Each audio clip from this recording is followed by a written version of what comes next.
네, 안녕하십니까. 지난 시간에 우리는 불교에서 이야기하는 열반과 해탈에 대해서 살펴보았습니다. 열반이라는 것은 모든 괴로움이 사라져서 평온하고 행복한 경지를 의미하는 것이고, 해탈이라고 하는 것은 우리들의 삶을 억압하고 행복을 방해하는 탐욕이라거나 분노라거나 어리석음, 특히 이제 탐욕으로부터 우리의 마음이 벗어나는 것, 또 무지로부터 우리의 마음이 벗어나는 것, 이렇게 이제 어떤 그 속박의 상태에서 우리가 벗어나는 것을 해탈이라고 말하는 것입니다. 그렇기 때문에 불교 공부를 통해서 열반을 구하고자 한다면 사실은 자기가 괴롭다는 사실을 분명하게 자각해야죠. 근데 많은 사람들은 뭐가 괴로워, 요즘같이 좋은 세상에 먹을 것도 많고 뭐 좋은 것 입고 우리가 생활이 이렇게 풍요로운데 무슨 괴로움이 있다고 그래, 이렇게 말하지만 사실은 현대사회가 인간의 삶 속에서 고통은 더 많죠.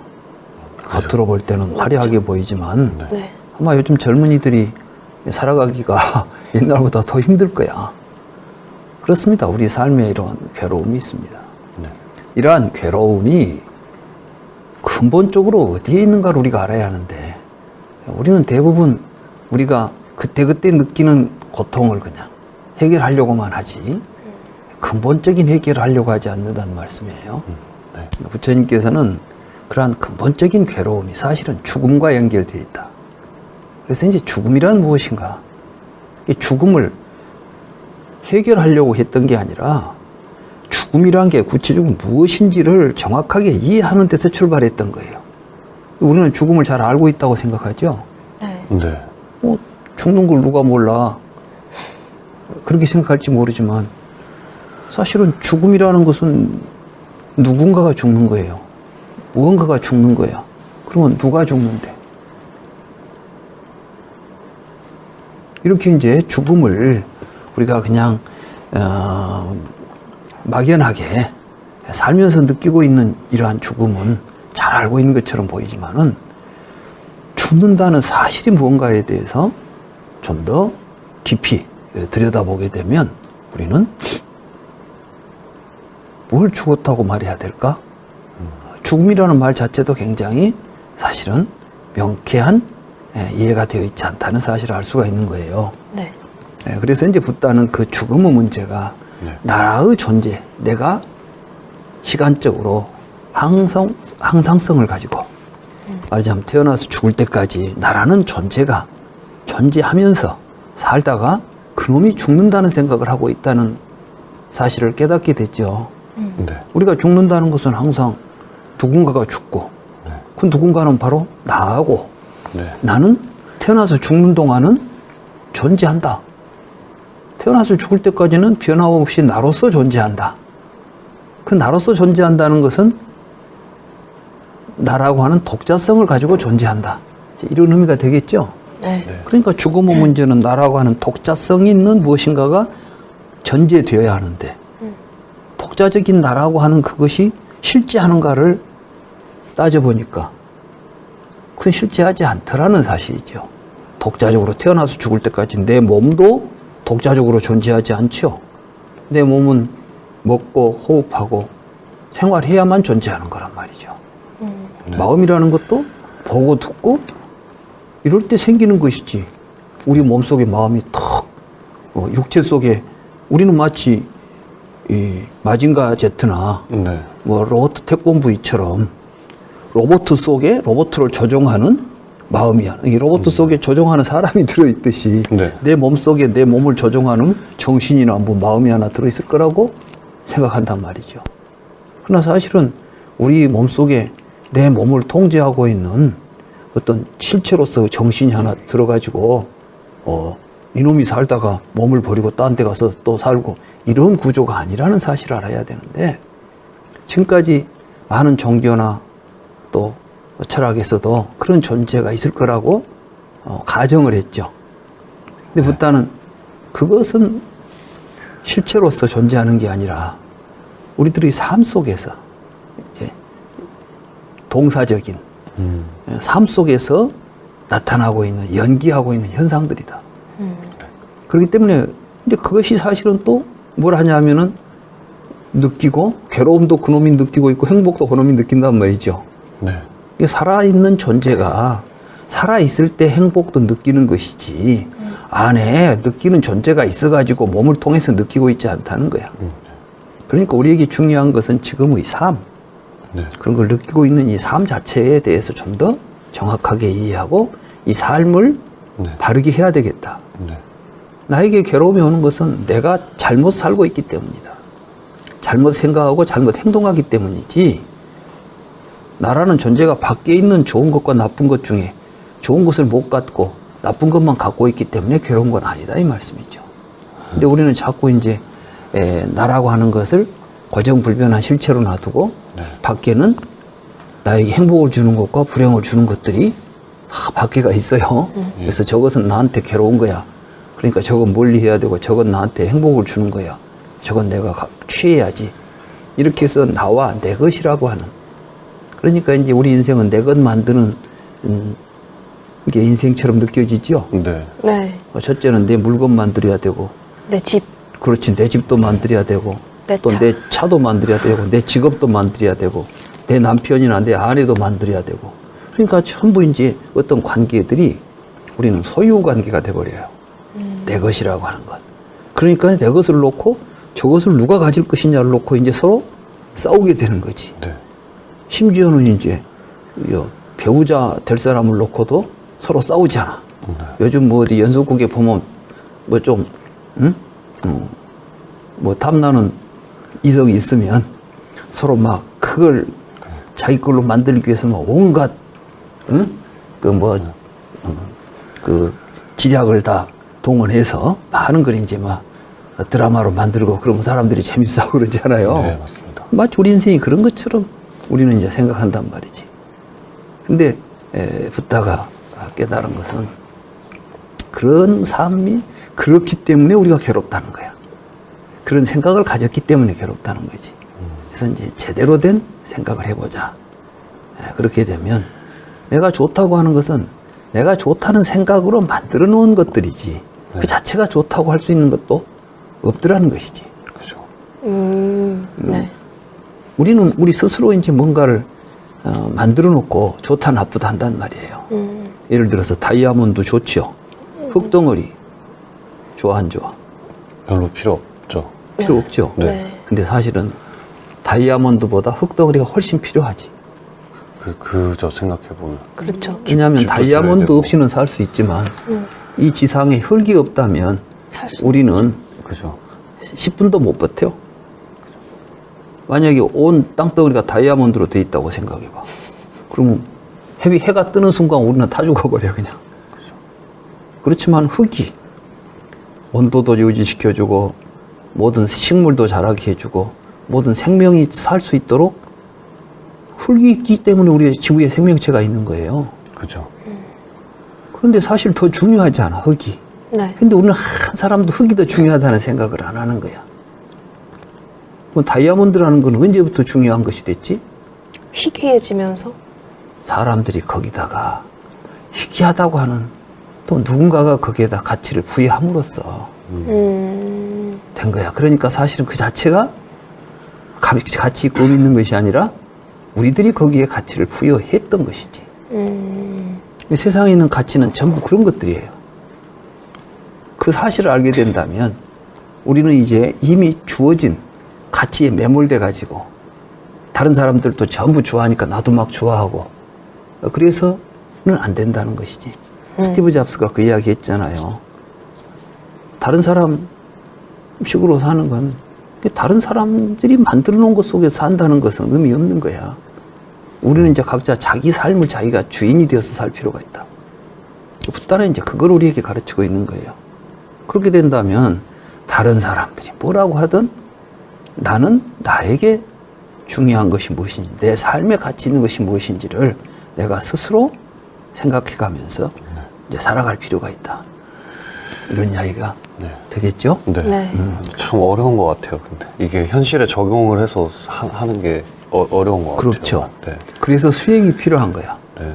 생각은 쉽게 될 것 같은데 네. 막상 살다 보면 그렇게 안 돼. 다른 사람이 좋아하는데 네. 가다가 누가 막 뭐 좋다고 네. 쫓아가면 나도 쫓아가게 네, 되지. 네, 맞아요. 나에게는 필요 없는 거야. 딱 그리고 혼자 아, 그게. 외면하기가 어렵죠. 네. 근데 이제 진짜 마음이 잘 다스려져서 그걸 알고 있는 사람 보고 저건 많은 사람들이 미혹해서 네. 저기에 끌려가고 있구나. 자유롭지 못하고 있구나. 내가 저 허망한 것에 대한 네. 탐욕만 던져버리면 네. 사실은 나하고는 아무 상관도 없는 것이죠. 고급 명품이 뭐가 있다 해서 사람들이 막 명품 사기 위해서 뭐 해외여행도 가서 막 구매해가지고 오잖아. 명품 사기 위해서 여행도 가더라고. 그런 사람도 맞아요. 있어요. 네. 뭐 어떤 사람은 그래 명품 사가지고 여기 오면 여비가 나온대. 뭐 거기서 더 싸게 사갖고 와서 여기서 팔면 맞아요. 네. 막 이런 사람도 있어. 맞아요. 그러면서 이제 명품이 뭔지는 모르겠어. 네. 근데 명품에다가 뭐 넣으면 더 좋은가? 가방 속에 명품 백에다가 뭐 넣으면 1,000원을 넣으면 거기서 10,000원이 되어 나오는 것도 아니잖아. 그죠. 우리는 이제 거기다가 그런 걸 같이 이게 사람들이 함께 거기에 이제 매몰되어 있는 거야. 그런 그죠. 의식 속에. 네. 실제로 그 제품 자체가 품질이 좋은지 어쩐지는 몰라. 네. 그러나 그 상표만 붙어 있으면 우리는 이제 거기에 가치를 부여해버리는 이러한 경우도 있잖아요. 맞습니다. 그렇죠. 근데 이제 붓다는 그런 데서부터 벗어나는 것이 해탈이다는 거야. 그러니까 우리가 해탈의 경지를 너무 종교적으로 막 신비화 시켜가지고 네. 해탈했습니까? 막 이런 게 물어봤으면 좀 그렇지. 예. 내가 욕심에서 벗어났으면 해탈한 거고 네. 해탈한지 안 한지는 스스로 느끼게 되지. 전에는 그것만 보면 막 그거 없으면 안 될 것 같고 마음이 거기에 탁 붙잡혀 있었는데 우리가 좀 더 깊이 통찰해보고 나니까 그게 나에게 꼭 필요한 것도 아니고 그것이 나를 행복하게 해주는 것도 더욱 아니지. 야, 내가 명품하고 같이 저녁에 잠을 자니까 행복해집니까? 명품이 내 옆에 있으니까 행복해집니까? 사실은 다른 사람 앞에 갔을 때 좀 우월해지지. 그렇죠. 그죠. 그런 거가 그렇잖아. 큰것 그것 같아요. 때문에 네, 사는 거죠. 그렇잖아. 네. 그럼 우리는 자꾸 이제 자기 인생을 안 보고 딴 사람은 눈치를 보는 거 사는 거야. 딴 사람이 나를 어떻게 볼까? 근데 이제 붓다는 딴 사람이 너를 어떻게 보면 무슨 소용이 있냐는 거야. 네가 너 자신을 볼 때 행복한 너를 네가 스스로 네 자신의 행복한 모습을 네가 보도록 노력을 해야지. 그러면은 명품을 살 때도 이제 마음가짐이 내가 저게 너무 예뻐가지고 사고 싶은 거면은 사도 괜찮은 건가요? 그러니까 가지고 싶다라고 생각을 해도 그러니까 남들한테 보여주고 싶어서 이렇게 막 계속 사들이는 거 말고 딱 저 물건이 근데 명품이야. 너무 예뻐. 그래서 사고 싶은 거는 그게 이제 본인의 선택이지. 나는 이제 여기서 이렇게 해야 된다 저렇게 해야 된다가 아니라 네. 과연 그것이 내가 다른 사람과 전혀 상관없이 자기 안목으로 봤을 때 그만한 가치가 있다고 생각해서 선택한다는 것은 나는 그거는 뭐 그거 이제 그 사람의 선택이에요. 근데 자꾸 우리는 자기 중심으로 자기가 정말 주인이 되어서 선택한다기보다 남이 갖고 가니까 나도 들고 싶고 남은 다 명품 들고 다니는데 남만 뭐 이런 싸구려 시장 물건 다니고 다니는 게 너무 창피하다 뭐 이런 식으로 느낀다면 그건 이제 그 사람은 자기를 보고 있지 않다는 거죠. 자기를 보는 것 같지만 다른 사람과 비교해서 항상 자기를 놓고 보기 때문에 진정한 자기를 놓쳐버리는 거지. 그래서 이제 자기의 본 모습은 뭘 들고 있는 내가 아니라 뭘 지금 하고 있는 나예요. 내가 지금 어떤 마음을 가지고 있느냐, 내가 어떤 행동하느냐에 따라서 그 사람의 인격이 주어지고 또 그만큼 그 사람이 행복을 느끼게 되어 있어. 해보면 그래. 자기가 행복할 수 있는 행동을 할 때 자기는 행복해질 수 있는 거야. 행복에도 법칙이 있다니까. 부처님은 모든 건 법칙이 있다 그랬어. 괴로움을 우리가 겪는 것도 법칙이 있는 거야. 내가 욕심을 갖고 있으면 반드시 나는 괴로움에 빠지게 돼 있어. 왜냐하면 우리의 욕심은 채워질 수가 없어. 본질적으로. 이것만 할게라고 하는 것은 항상 유혹이야. 그지? 아까 그랬잖아. 저금 한번 내가 가지면 되겠는데 그것도 사실은 욕심인 거야. 그래서 이제 깊이 통찰을 해보면 그런 것들은 뿌리채 끊어져야 돼. 그때 우리의 마음이 평온해져. 그때는 아예 없어야지 편안해지죠. 그리고 그렇게 되면 진짜 아름다운 것을 보게 돼. 그리고 저것만 아름다운 것이 아니라 다 아름답다는 것을 알게 돼. 우리가 이제 꽃을 보면 화원에 있는 멋진 장미꽃 막 이쁜 꽃들이 이뻐 보이죠. 네. 근데 사실은 마음을 고요한 눈을 가지고 보고 있으면 세상에 있는 모든 꽃들이 다 아름답게 보인다는 거이지. 그리고 이렇게 우리들의 마음이 이제 어떤 욕망이나 편견에 사로잡히지 않으면 우리의 마음은 명경지수.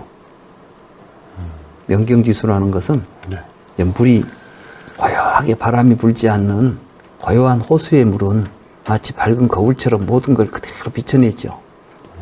사물을 그대로 비춰내는 거야. 네. 자, 그러한 상태로 우리의 마음 상태를 유지하기 위해서 하는 걸 수행이라고 그래요. 우리가 그런 식으로 우리의 마음을 고요하게 가라앉히고 보고 있으면 밖에 있는 사물들이 그대로 보이듯이 이제 있는 그대로 보게 돼. 그래서 저기에는 지금 진실이 아닌 허위가 얼마나 거짓된 것인지, 즉은 얼마나 진실된 것인지가 잘 이제 판단이 된다는 것이죠. 우리 마음이 탐진치, 탐욕과 분노와 어리석음에서 해방이 되면 그때 우리는 이제 스스로 주인이 되어서 행복한 삶을 살 수 있는 주체가 되는 거예요. 그리고 살 수 있는 힘을 갖게 되죠. 이렇게 힘을 가지고 살아가는 삶을 열반이라 그러고, 또 그 열반에 도달하기 위해서는 아까 말했듯이 우리의 마음을 맑게 하는, 고요하게 하는 여러 가지 장애들로부터 벗어나야 된다. 그걸 이제 해탈이라고 한다. 그러니까 해탈과 열반은 종교적인 네. 수행자들에게만 가능한 것이 아니라 사실은 우리 모든 살아가는 모든 존재에게 꼭 필요한 이제 가치죠. 네. 또 누구나 다 그렇게 살기 위해서 노력을 해야 될 필요가 있는 것이지. 네. 말하자면 목표가 우리의 삶의 목표가 되어야겠다. 불교에서는 그래서 그걸 이제 목표로 삼고 공부하는 거죠. 네. 근데 좀 그 개념이 저는 되게 어렵다고 느껴지는 게, 일반적으로 저희들이 생각하는 그 사고 방식이랑 좀 많이 다른 개념이라고 저는 생각이 들어서 머리가 좀 비상해야 이 논리를 이해를 하고 그 다음에 삶에 접목시킬 것 같은데 맞아. 이해조차 하기 힘들 수도 있을 것 같아요. 저는 이해가 정확하게 됐는지 잘 모르겠거든요. 저는 아직도. 네. 사실은 지금 나하고 네. 이 공부를 하기로 하고 네, 한 게 네. 몇 달 되지도 않아요. 그죠. 그런데 10년, 20년 한 사람들도 네. 잘 안 돼. 그죠. 이해가 잘 안 된다고 하는 공부예요. 그래서 네. 결코 쉬운 공부는 아닌데, 네. 근데 사실은 그동안 10년, 20년 하신 분들도 네. 왜 공부가 안 됐냐 하면 목표에 대해서 정확한 이해를 못 했기 때문에 그런 거야. 그냥 막연하게 해탈 열반을 해야 되겠다고 공부를 하다 보니까 네. 10년, 20년이 가도 뭘 내가 해탈이 뭔지 열반이 뭔지를 감을 못 잡고 있는 것이지. 수행한다고 하지만. 근데 이제 나는 여러분들에게 그것이 왜 우리가 가야 될 목표인지에 대해서 이해시킨 거예요. 그동안 공부하는데 뭐 교리 자체가 네네. 구체적으로 막 12연기가 어떻더라, 사성제가 어떻더라 이런 건 잘 이해가 안 됐어도 좋아요. 네네. 여기까지 공부하고 보니까 불교에서 말하는 네. 해탈이나 열반이 네네. 그 허무맹랑하거나 또는 너무 신비적인 게 아니라 네. 누구나 우리가 행복하게 살기 위해서는 꼭 그게 필요하구나. 네. 이 정도만 느껴도 네, 굉장히 큰 공부가 되는 거이지. 네. 그 정도는 이해한 거 같긴 한데. 그럼 잘한 거야. 네. 근데 또 하나 이제 뭐냐면 이해가 안 됐다 하잖아. 네네. 어렵다고 했죠. 네. 근데 사실은 불교는 왜 어려웠냐 하면 이제 세상은 흐름이 있어. 네. 세상 사람들이 이제 생각하고 네. 의식이 있다고. 네. 보편적 의식이. 네. 누구나 다 좋은 것 갖고 싶고 네네. 뭐 훌륭한 높은 지위 갖고 싶고 뭐 네네. 자꾸 이렇게 이제 세상이 흘러가는데 네네. 이 불교 공부는 그쪽으로 가면 행복으로 가고 있는 게 아니라 사실은 고통으로 가고 있다는 사실을 깨달아라는 거야. 그러면 이제 그런 사람은 그 흐름을 따라가겠어? 거꾸로 역류를 하겠어? 경류. 그렇죠. 거슬러 올라가겠죠. 네. 네. 그래서 이제 불교 공부는 이제 거슬러 올라가는 공부다. 그러니까 강물을 따라가기는 쉽지만 흐르는 방향과 네. 이제 그 맞서서 네. 자기를 인생을 그 길로 가기는 쉽지 않지요. 그죠. 그래서 사실 그게 어려운 거지. 네. 그게 이해가 안 되는 거고 왜 이렇게 다 하는데 왜 이렇게 하지 말라 하는 거 네. 이런 부분이지. 그래서 이제 그렇지만 진정한 행복이 그것이라면 우리는 그 길로 가야 한다는 거야. 그래서 붓다는 그렇게 갔잖아요. 그걸 실증한 사람이 있다는 것이지, 불교는. 부처님은 왕자로 태어나가지고 요즘 말하면 뭐 금수저잖아. 그죠. 근데 누가 금수저를 버리려 하겠어? 누구나 다 금수저를 못 가져서 안달인데. 그죠. 근데 시달타는 과감하게 그걸 버리고 이제 세상을 거꾸로 세상 흐름과는 반대로 자기 몸을 내던지잖아요. 그래서 평생을 그렇게 살잖아. 뭐 깨달은 뒤에 호사스러운 삶으로 돌아간 게 아니에요. 붓다는 깨달은 뒤에 더욱 철저하게 자기의 삶을 이제 가난한 삶을 살았잖아. 말하자면 걸식을 했다니까. 아무것도 소유하지 않고 주는 사람이 누가 주는 밥을 얻어먹고 그렇게 다니면서 세상 사람들에게 보아라. 이렇게 가면 행복하다. 본인이 이제 그 삶을, 행복한 삶을 보여준 거예요. 그래서, 붓다는, 평생, 후회하거나, 뭐 이런 말씀을 하신 적이 없어요. 항상 당당했고, 나는 깨달음을 얻어서, 이제. 근데 부처님이 그럼 항상 편안한 삶을 살았냐? 그렇지 않죠. 때로는 위협도 받고, 질시도 하고, 모함도 받고, 굉장히 험한 삶을 살았어요.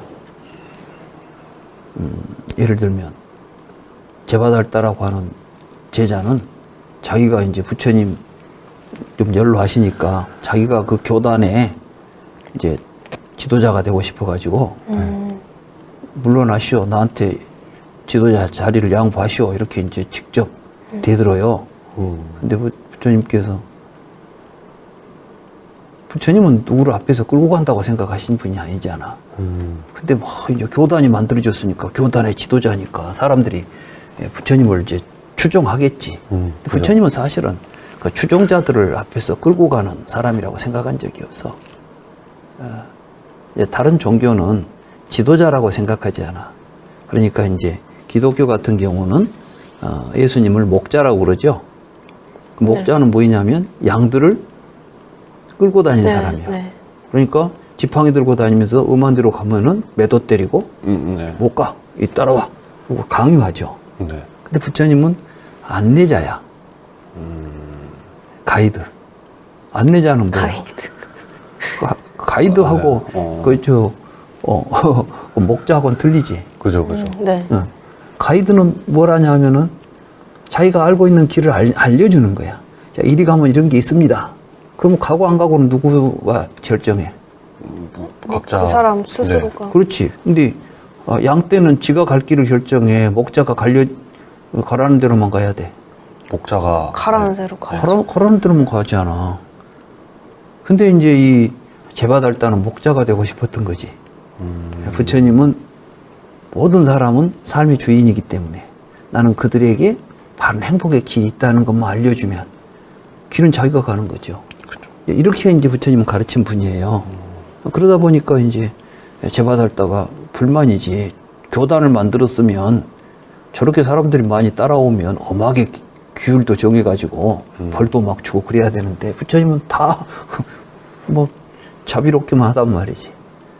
그래서 이제 부처님을 해치기 위해서 바위를 협곡을 지나오는데 바위를 굴려가지고 부처님을 암살하려고도 하고. 그렇게까지요? 길거리에 또 미친 코끼리를 풀어가지고 코끼리가 그냥 막 부처님을 향해서 달려오도록. 근데 부처님 그때마다 다 이제 산에서 굴린 돌은 오다가 바위에 걸려가지고 못 내려와 버리고 거리에다 풀어놓은 코끼리는 부처님이 싹 이렇게 보고 자비로운 미소를 지어주니까 앞에서 무릎을 꿇어버리고 막 이래가지고 엄청나지요. 신화적인데? 신화적인 이야기인데. 근데 이제 그건 네. 이제 사실은 사실 이제 실제 있었던 네. 그러한 신기하다. 그것도. 네. 부처님 이제 그 영모 사건들 네. 이런 것도 있었고 또는 부처님이 뭐 별인지의 소문을 다 듣고 또 어떤 때는 그 흉년에 돌아다니다가 먹을 것이 없어가지고 이제 마부들이 말에게 주기 위해서 보리로 이제 그 죽을 썼단 말이지. 마맥이라고 그래. 네. 말을 먹이기 위해서 써는 그 말죽을 네. 이거라도 드시겠습니까? 그러니까 좋습니다. 그래가지고 그걸 가지고 와서 또 한 끼니 그걸 먹기도 하고. 그러니까 어디 가서 먹을 게 없어서 그런 게 아니야. 그분은 고향에 가서 또는 신자들이 부처님을 따르는 제가 신자들이 부잣집에 가면은 얼마든지 좋은 음식을 먹을 수가 있겠죠. 그렇지만 부처님은 하루 7집 돌아다니면서 이게 빈부 귀천을 가리지 않고 순서대로 7집을 가서 밥을 얻어먹고 그날 밥을 못 얻어먹으면 그냥 굶는 것이고 7집을 넘어가지 말라고 그랬어, 계율에. 아, 왜요? 한 끼 밥 먹기 위해서 막 밥그릇 찰 때까지 돌아다니는 것이 아니다 이 말이지. 7집을 정해놓고 가서 그 집에서 받은 음식만 하루를 먹는 걸로 이제 계율로 정했어요.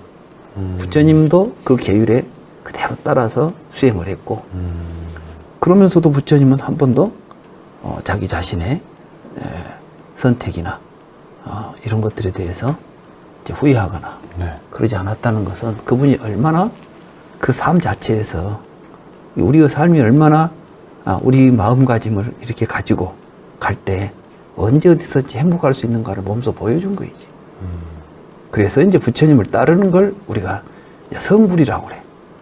나도 부처님처럼 살게 됐다는 거이지. 그러면 이제 부처님이라고 부르고. 네. 그러니까 부처님은 뭐야? 부처님이라는 존재겠어. 부처님의 삶이겠어. 삶이죠. 그게 굉장히 중요해. 근데 이제 부처님 열반하신 뒤에 아비달마 불교 시대가 이제 되죠. 아비달마 불교라는 건 부처님이 열반하시고 나니까 부처님이 말씀하신 그 교리들이 좀 어렵지 않아. 네. 그러니까 좀 쉽게 이제 설명할 필요가 있다고 생각해 가지고 스님들이 이제 설명도 하고 이론화도 하고 했어요. 근데 그게 사실은 제대로 되지를 못했어. 그래가지고 오히려 더 어렵게 만들어 버렸어. 그리고 또 관념적으로 이론화만 시켰지. 그리고 부처님이나 이런 걸 존재화 시켜버렸어, 이제. 그래가지고 사람들이 수행을 하면은 뭐 아라한도 되고 각기 수행에 따라서 다른 능력을 갖는 존재가 되는 것처럼 이제 구분을 해버렸죠. 그런 가운데 이제 불교가 너무 전문화되고 하다 보니까 일반 신자들이 불교를 이해하고 공부한다는 건 상상도 못하게 되죠. 그러니까 굉장히 고급 학문이 되어버린 거야, 이제 불교가. 책이 엄청 많이 이제 써지죠, 막 논서들이. 지금 불교 학자들이 읽어봐도 난해할 정도로 고도의 형이상학적 체계를 갖춘 이제 철학책들이 만들어져 버리는 거예요. 그러니까 이제 대승불교 운동이 일어나죠. 부처님이 우리에게 가르쳐 준 가르침은 그런 게 아니다. 그래서 이제 대승불교에서는 수행을 육바람일 수행을 해야 한다. 이렇게 해서 이제 육바람일 실천을 통해서 붓다가 되자. 성불하자. 붓다의 삶을 살자. 이렇게 이제 나온 거야. 네. 그래서 그 당시는 이제 부처님은 우리에게 모든 번뇌가 사라진 삶을 살자 이렇게 가르쳤거든. 네. 그리고 이제 아라한이라고 부려요. 아라한. 이 아라한을 성취하기 위해서 수행을 했다고 생각한다면 대승불교인들은 그 아라한이라는 걸 아비달마 불교 때 좀 개인적으로 뭔가가 된 사람처럼 모두 개개인이 이제 아라한으로서 다른 사람들보다 더 우월한 존재처럼 느껴지는 이러한 이미지를 이제 불식하고 붓다처럼 살자. 우리는 모두 붓다가 되자. 그러니까 불교의 목적은 각각 개개인들이 아라한이 되는 게 아니라 모든 중생들이 행복한 삶을 살도록 해주는데 불교의 목적이 있다. 그리고 부처님은 바로 모든 중생을 고통에서 건져내신 분이다. 나 혼자만 아라한 되는 게 아니라 모든 중생이 다 행복한 삶이 될 때까지 수행을 멈추지 않는 게 곧 진정한 불교 수행이다. 이런 이제 생각을 가지고 불교 운동을 전개한 게 대승불교 운동이고 네. 그 대승불교 운동을 전개했던 사람들이 팔정도라고 하는 수행법이 있죠. 네. 네. 전에 이제 초기 경전에서는 팔정도 이야기했잖아. 근데 그 팔정도 수행이 어찌 보면 좀 더 팔정도 수행은 상당히 개인의 내면에 좀 치중해 있죠.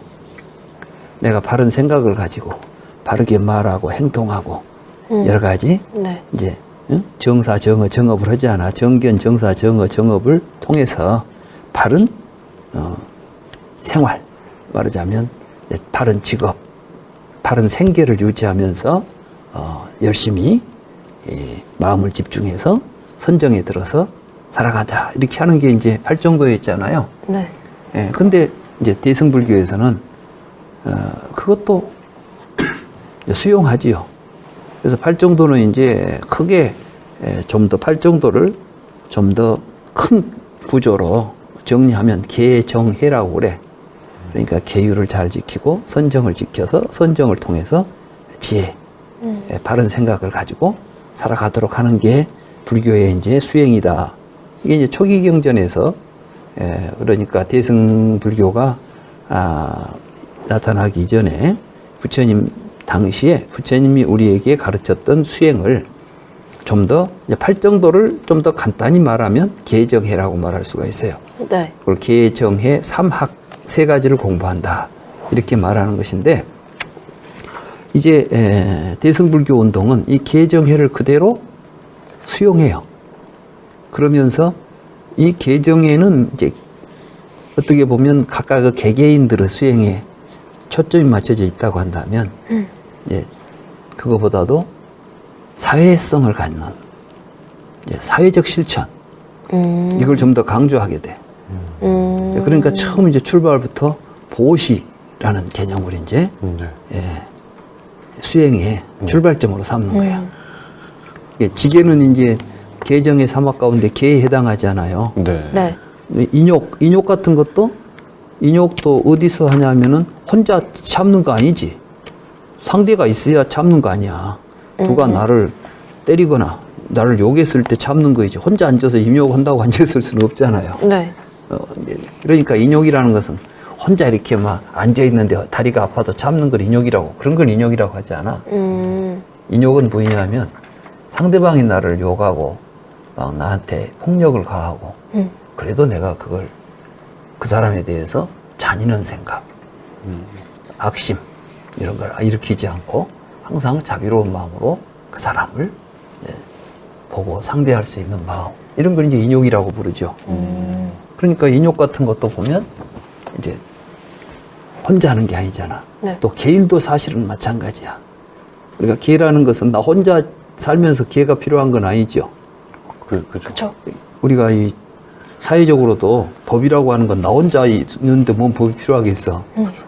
무인도에서 혼자 살면서 법을 지킨다고 말이지. 자동차 한 대 가지고 다니면서 뭐 교통법규 만들어 놓고 다니겠어? 아니잖아. 네. 그건 이제 여러 사람과 어울려 살 때 필요한 게 계잖아요. 그래서 이제 육바라밀에서는 계정의 사막을 좀 더 이제 사회성을 가지고 이제 실천을 사회적 구조 속에서 실천하는 모습으로 이제 다시 해석하고 참다운 수행, 이게 바로 이제 붓다가 되는 수행. 우리가 붓다처럼 살 수 있는 그러한 수행법으로 육바라밀을 이제 주장하게 됐어요. 그래서 불교가 무엇인가라고 하는 네. 주제를 가지고 지금 강의를 하고 있지 않습니까? 네, 네. 네. 근데 불교는 초기 근본 불교만 있는 게 아니라 대승불교도 있기 때문에 네. 이제 대승불교의 가장 특징적인 그 육바라밀을 지금 이제 뒤에 뒷부분에 지금 이제 설명하기 위해서 넣었던 거예요. 네. 그리고 다음에 이제 우리는 원 있죠, 원 사홍소원 있잖아요. 네네. 이제 이런 건 사실은 초기 경전에는 사홍소원이 안 나와요. 아, 부처님 초기 경전에 삼귀는 나오는데 네. 사홍소원은 뭐 중생을 다 건지겠다 이런 표현은 나오지 않아. 아. 근데 이제 대승에서 아. 대승불교가 나오면서 이제 이런 사홍소원 같은 원이 강조가 되죠. 아, 물론 부처님도 우리가 삶에서 우리는 좀 더 고상한, 좀 더 품위 있는 원을 가지고 살아야 된다. 우리가 다 세상 살면서 원이 없는 사람은 없지. 근데 원이라는 게 정확하게 소원. 소원. 저번에 배웠던 거. 원한다 할 때 원한다. 그 원인가요? 근데 그 원이 이제 우리는 전부 다 내 개인적인 소망이지요. 그렇죠. 나는 뭐 건강한 몸을 갖고 싶어요. 나는 뭐 얼굴이 좀 예뻤으면 좋겠어요. 뭐 이런 거 원을 이제 가질 때는 전부 자기 욕심이죠. 네. 근데 이제 여기서 원이라는 것은 그 원을 자기를 향해 있는 것이 아니라 나와 관계 맺고 있는 주변을 향해서 이제 원을 세우는 거지. 그게 이제 크다고 그래서 아. 큰 홍자 써서 네 가지 큰 서원이다. 이렇게 부르는 거예요. 이제 그 사홍서원 이야기는 다음 시간에 하기로 하고. 근데 그 원 그게 제가 원불교라는 것도 들어본 것 같은데 그 연관이 아니 있는 건가요? 그거와는 틀려. 그래요? 원불교는 둥글 원자를 써서 원불교라고 그래. 아, 그래, 맞아. 이거 동그라미 있잖아. 그렇지. 원불교는 이제 잘 상징을 몰라. 일원상이라 그래서 근데 둥근 원불교는. 원을 이제 그 뭐랄까 로고라 할까 네. 이제 그 원불교의 상징으로 네. 부처님을 모시지 않고 네. 아? 우리는 둥근 원을 모셔. 아, 그래요? 그럼 조금 불교가 아니네요, 그럼. 그래서 이제 거기는 불교에서 출연하지요. 네. 근데 거기서 이제 불상을 배제하고 소태산이라고 하는 네. 이제 그 저기 박중빈이라고 하는 분이 네. 구한말 그러니까 이제 일제 시대 예. 하고 조선 시대 예. 그 무렵에 예. 전남 영광에서 이제 금강경이라는 경전을 공부하다가 네. 깨달음을 얻었대. 그래서 세상 사람들에게 이제 이 시대가 시대가 변했다. 그러니까 불교도 변해야 된다. 그러면서 이제 새불교 운동을 전개했어요. 그러다가 세력이 이제 커지고 그러니까 거기 또 출가한 스님도 아니고 그리고 이제 그 제자들을 하고 같이 뭐 영광에서 간척 사업도 하고 해가지고 그 당시 이제 전라북도를 중심으로 해서 상당히 큰 교세를 유지하다가 지금은 현재 원불교가 됐는데 그러다 보니까 지금은 이제 불교를 많은 부분이 이제 불교하고 불교의 좋은 점을 이제 가져다 쓰면서도 종교적으로는 불교와는 다른 불교 종파에 속하지 않아요. 원불교는 독립적 종교지. 그래서 이제 신은 한국에서 나온 종교라고 말할 수 있지. 거기서는 서가모니 부처님을 교주라고 하지 않아. 그 원불교에서는 소태산을 이제 부처님이라고 봐. 박중빈. 그 사람을요? 소태산 열애라고 그분들이 불러요. 이제 내가 원불교에 대해서 잘 알지. 나는 이제 원광대학교 또 원불교 그쪽 교무들이나 이제 그런 분들하고 같이 학회에서 자주 만나고 같이 이제 토론도 많이 하고 해서 잘 하는데 그래서 거기는 이제 원이 불교의 연기법 진리성을 네. 중군 원으로 표현했어. 근데 사실은 이 원을 처음 쓴 거는 이제 중국에서 네. 어떤 스님이 이제 불교가 뭐냐 그러니까 둥근 원을 하나 그려서 이제 말로 표현할 수 없지만 이제 하나 상징으로 원을 표현했는데 옛날부터 그걸 그래서 일원상이라 그래서 뭐 절에서도 스님들이 이제 원을 하나 그려서 불교를 표현하기도 하죠. 또 저기 일본에 가면 선종에서도 이제 법당에 네. 불상을 안 모시고 일원상을 탁 모셔놓고 참선하고 있는 데도 있어. 네. 근데 이제 원불교는 그 일원상을 자기들이 어떤 종교적인 상징으로 채용하고 불상을 모시지 않고 새로운 이제 불교 운동을 한다고 하면서도 불교는 아니다. 이렇게 이제 이게 좀 약간 뭐라 할까 불교가 아니다고 할 수도 없고 파생된 새로운 종교 같은 느낌인 그렇지. 거네요. 그렇지. 우리가 근데 이제 원불교 이야기는 지금 할 게 아니고 그죠. 그쵸. 왜 여기까지 자꾸 어디로 딴 데로 가면 안 되지. 네. 오늘은 이제 네. 육바람일 이야기를 좀 할 텐데 그죠. 네. 육바람일 이야기는 지난 이야기처럼 그렇게 막 복잡한 교리 이야기는 아니기 때문에 좀 더 수월할 수도 있겠는데 네. 우선 육바람일의 가장 근본적인 그 취지는 뭐냐 그러면 내가 그 무소득의 삶이라 그랬어요. 무소득.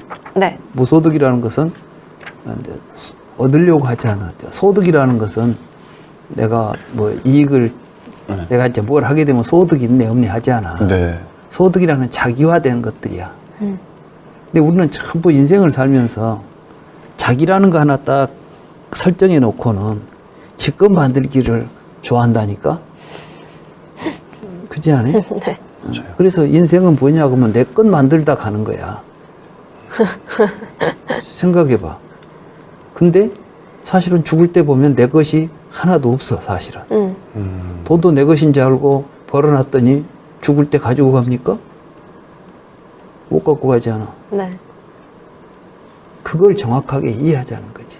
우리가 삶을 살면서. 이게 이제 불교의 그 삶은 뭐 이게 부처님이 이렇게 살라고 했으니까 이렇게 살아라 하고 명령에 의해서 복종하는 삶이 아니라 깊이 통찰해 보면 그 진실이 있고 그 진실에 맞추어 사는 것이 이제 불교적 삶이죠. 그러니까 이제 불교는 뭐 누구를 믿냐 안 믿냐는 것은 아무 의미도 없어. 그러니까 부처님도 서가모니 부처님도 내가 항상 너희들의 가르침의 주인이 아니다. 그런 의미에서 이제 불교는 부처님들이 많지 않아. 많다는 것은 뭐냐면 이제 더 궁극적으로는 각자가 부처들이야 우리가. 우리가 각자 부처로서 살자는 게 대승불교 운동이고 부처님은 추종자가 아닌 이제 그런 의미에서 이 무소득 이야기는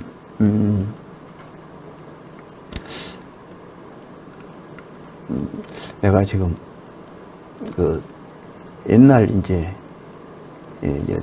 불교 이런 그 우리 전통 속에 이 내명어 아내인가? 라는 이야기가 있어. 네. 옛날 어떤 사람이 네. 이제 이 아내를 4사람을 뒀어요. 부인을. 근데 이제 좋아? 아니 한 명도 힘들지.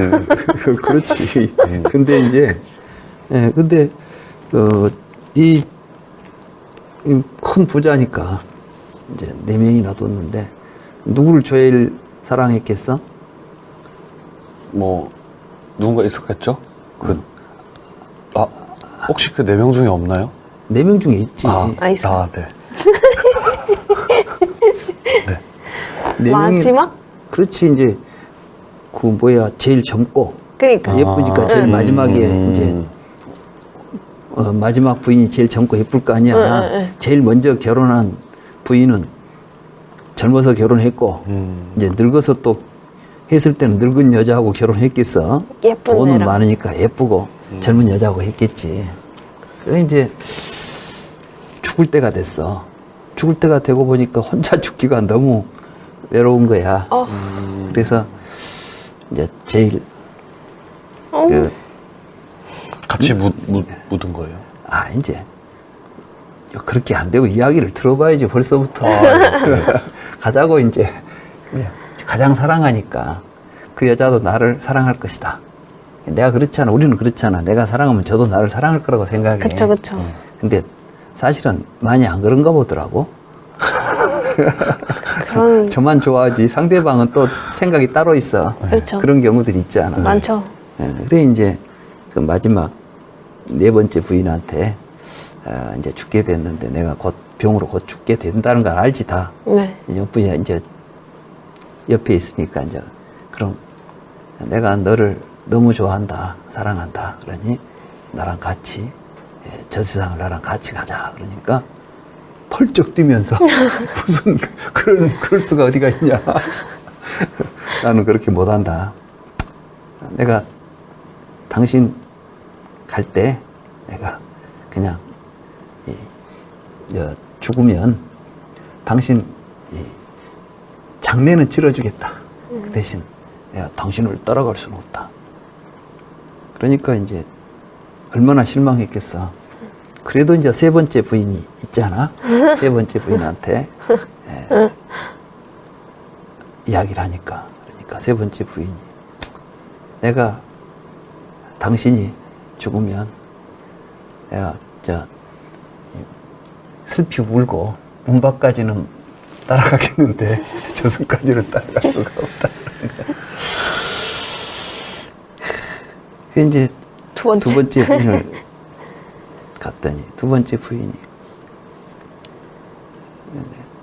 당신 내가 이 무덤에까지 가서 당신을 묻고 내가 장례는 치르겠는데 죽을 수는 없다. 할 수 없이 이제 첫 번째 부인을 찾아간 거야. 첫 번째 부인이 같이 가자고 그러니까 당연히 같이 가야 되지 않겠냐. 이렇게 말했다는 거야. 그래서 결국 첫 번째 부인하고 같이 죽었어. 네. 근데 그 부인이 이제 뭐냐 하면 진짜 4명의 부인이 아니라 우리들이 살면서 소유했던 것들이야. 내 것이라고 소유했던 것들. 처음에 이제 내 것이라고 했던 게 뭐냐면 재산이지요. 우리는 이제 평생 살면서 재산을 제일 가까이 놓고 좋아해. 그렇지, 돈수는 이제 4번째 살잖아. 부인이 그렇지, 재산인 4번째 부인이 재산이지. 이게 재산이 뭐라겠어. 당신 장례비는 내가 치르겠다. 장례는 내가 치르겠다는 것이 내가 죽을 때 모아놓은 재산은 내 장례 비용 외에는 아무것도 내 몫이 아니야. 그지 않아? 그러네. 네. 2번째는 이제 친구들이야, 친구들. 친구들. 친구들이 막 슬피 울어주죠. 놀기 좋아하지 않아. 근데 네. 장례식장에 가서 울고, 뭐 문 열고 나가버리면 가불고 없어. 근데 우리는 근데 평생 또 그 친구들이 좋다고 또 막 친구들하고 어울리고 살잖아요. 그 다음에는 이제 친척들이야. 자식들. 모두 그러니까 이제 울고 고고고 죽으면 이 무덤까지 따라와서 매장하고 장례는 잘 치르고 주고 나지만 그거 끝나고 나면은 아무것도 하는 나오거나 아무 상관없이 돼버려. 마지막은 뭐냐 그러니까 마음이다 이 말이야. 자기가 지은 업이야, 업. 내가 지은 업. 이 업은 우리들에게 이제 우리들의 마음을 형성하게 되는데 하여간 업이야. 근데 자기가 지어놓은 업은 평생 태어나면서부터 자기가 자기 것이 돼 있어. 내가 어떻게 살았냐가 지 것이야. 죽은 뒤에도 그 사람 업이 남아있어. 그래서 그 사람을 업으로 평가하죠. 우리가 사람이 죽은 뒤에도 그 사람을 이야기할 때 그 사람이 뭘 했냐지, 그 사람이 돈 얼마 가졌냐가 아니라 그 사람이 어떤 삶을 살았냐. 또 그것이 이제 윤회설로 또 발전한다면 그 업을 가지고 다음 세상에 간다고까지 이제 생각할 수 있었던 것이지. 그래서 사실 우리가 삶에서 중요한 것은 내가 소유하고 있는 것이 아니라 이 몸을 가지고 한평생 살아가는 삶이 중요한 거예요. 그게 진정한 내 것이야. 이게 나는 소유할 수가 없어. 소유한 모든 것들은 여기서 무소득이라고 했을 때 불교에서는 무소득이라 하니까 아무것도 갖지 않는다고 이렇게 말하지만은 그럼 뭐 때문에 해?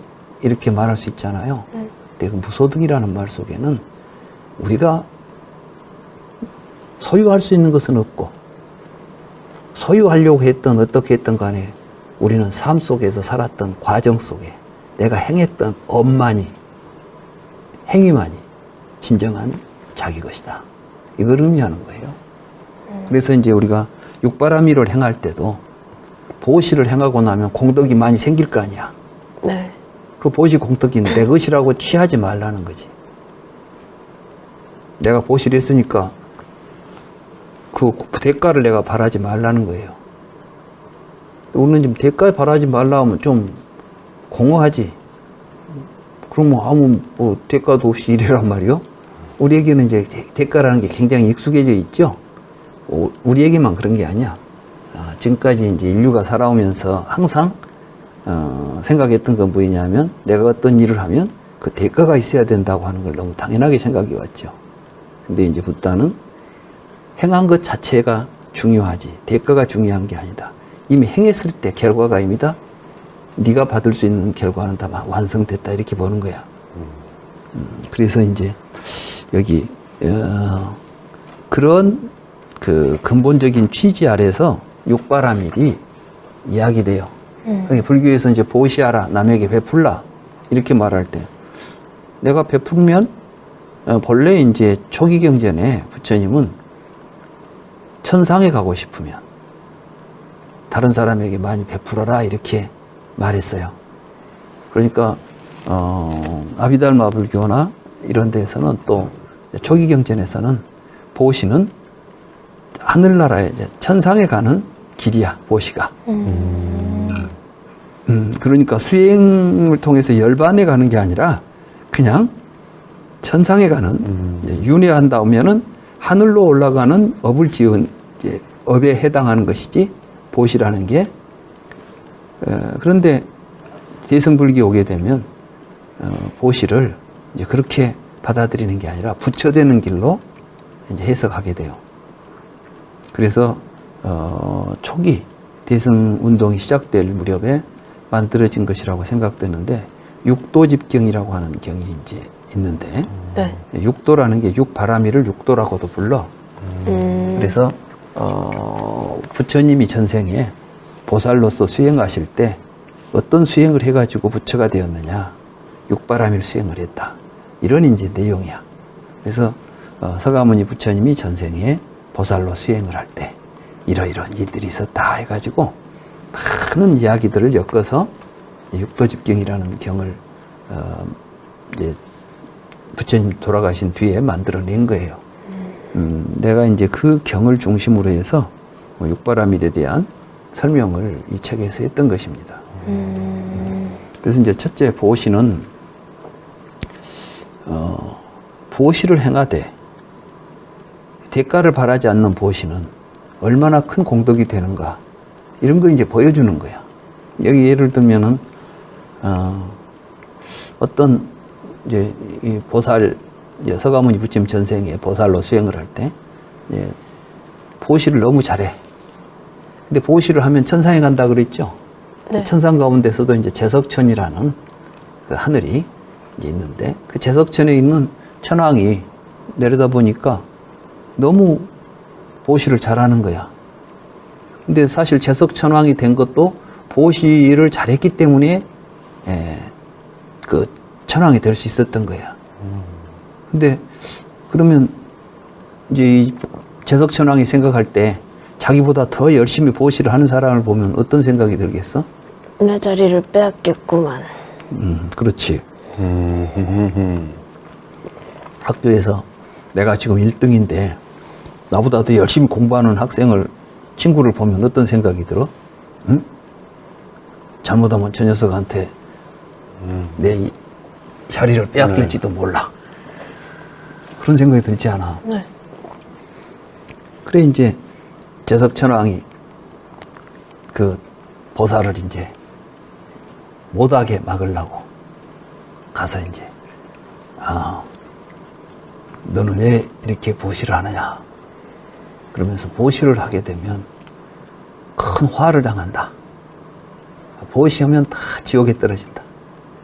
보시를 않고 자기가 가진 거 자기 잘 먹고 살면 죽어서도 천당에 가고 현세에서도 재밌게 살 텐데 너는 왜 네 물건 다 다른 사람 주고 또 죽어서 지옥 가려고 하느냐.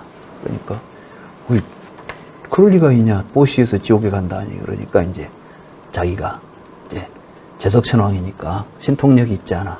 그래서 이제 지옥을 탁 만들어 놓고 그럼 지옥에 가서 한번 물어보자. 그래가지고 이제 그 보살을 데리고 지옥을 자기가 가짜로 만들어 놓은 지옥을 데리고 간 거야. 가서 지옥에서 고통을 받고 있는 사람들한테 이제 물어봤지. 너는 왜 지옥에 왔느냐? 나는 보시하다 왔습니다. 전부 보시하다가 지옥에 떨어진 사람들만 있는 거야, 지옥에 가니까. 그러면 어떻게 하겠어? 보시하고 싶겠어? 하기 싫겠어? 안 하겠죠. 안 하겠지. 그게 이제 이 보살이 묻는 거야. 그럼 보시를 받은 사람은 어떻게 됩니까? 그러니까 보시를 받은 사람이야 살아서도 그 보시 받은 놈 가지고 잘 지내지. 잘 지내고 죽어서도 천당에 간다. 그러면 보시 한 사람만 손해지. 보시 받은 사람이 천당에 간다면 하겠어? 그죠. 누구나 그걸 하고 싶지 않겠죠. 네. 근데 이 보살은 뭐라고 말하냐 하면 그건 내가 바라던 바다. 나는 지옥에 가더라도 나는 그 사람을 행복하라고 내가 보시를 했으니까 그 사람이 내가 준 걸 가지고 살아서도 행복하고 죽어서도 행복하다면 내 소원이 이루어진 것이다. 내가 뭐 지옥에 가고 하는 건 나는 별로 상관이 없다. 이렇게 이제 말하는 거지. 그러니까 그럼 이제 그러면 이제 결론이 어떻게 나느냐 이게 중요하지 않아. 네. 그래가지고 지옥에 떨어지면 또 좀 문제가 있겠지. 근데 사실은 그 지옥은 진짜가 아니잖아요. 네. 우리가 이 착한 일을 했는데 지옥에 갈 리가 없는 거지. 그래서 이제 그 제석천이 본 모습으로 자기 모습을 드러내가지고 그 보살에게 보시를 행한다고 해서 지옥에 갈 일은 없는데 난 당신이 하도 보시를 열심히 하니까 당신을 시험해보고 싶어서 했다. 근데 당신은 지옥에 나는 이제 천상에 가고 싶어서 이 보시를 하는 줄 알았는데 아니 지옥에 간다고 하는데도 보시를 하겠다는 이유가 뭐냐. 그러니까 내가 바라는 것은 일체 중생이 행복하게 사는 거다. 그들을 행복하게 해주는 것이 내가 바라는 바지. 나는 나에 대해서 나를 위해서 내가 한 것이 아니다. 이런 이제 이야기를 한다는 이야기죠. 이게 불교에서 말하는 이제 무아예요. 무아와 무소득. 근데 이렇게 무아와 무소득으로 살아갈 때 어떻게 되느냐 하면 사회 전체가 행복해진다는 거예요.